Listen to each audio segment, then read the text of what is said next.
Hey guys, Jake Palat here, and today I'm going to teach you how to do a back roll on a wakeboard.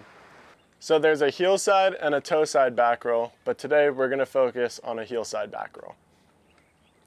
So to get started, I recommend slowing the boat down nice and slow so you're really comfortable and you're just doing it one wake. So you're just jumping from one wake towards the middle. The reason for that is it's low impact and it'll help you figure out the flip without falling super hard to get started. So I'll usually slow the boat down to between 16 and 19 miles an hour. Wherever you can get a clean wake with your rope, probably between 65 and 70 feet. To get started, just feel it out doing a couple small jumps to get comfortable with landing right in the middle of the wake. We don't want to cut out wide. You start pretty close to the wake because you need to hold your edge all the way through the wake. If this is your first time doing a flip on a wakeboard, it's a little bit nerve-wracking, but you just have to commit to that first one. So start nice and close to the wake, edge out only a few feet, and then you do a really strong progressive edge through the wake. It doesn't mean you're edging fast, it just means you're starting your edge slow and gradually speeding up all the way through the wake. As you get to the wake, we're driving with our front hip and front leg up and away from the boat. So up and sideways. So you're edging harder and driving up through the wake, and that's actually what's flipping you around. It's not your upper body looking down, it's not your head throwing the flip, it's just your legs and your hips driving through the wake and away from the boat.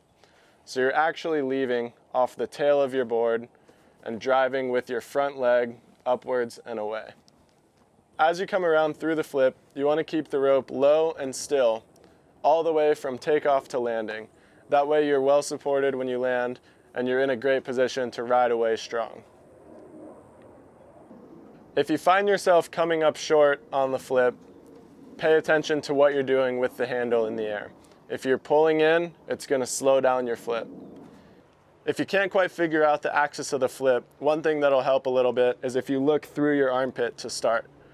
So as you drive up and away, you look through your armpit and that'll help you get the momentum going on the flip.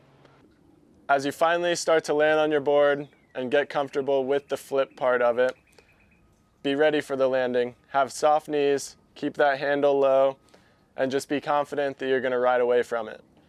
If you're having a hard time keeping the momentum through the flip going, think about driving a little bit harder up the wake. That controls how fast you're going to flip.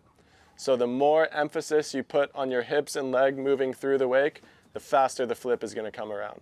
So if you're falling backwards on the landing, a lot of times what you need is just that little bit of extra drive off the wake to help you flip around faster.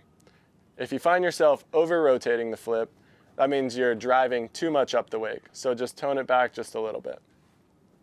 One common thing that I see is people will come around on the back roll and end up with the wrong foot forward when they land, essentially doing a roll to revert.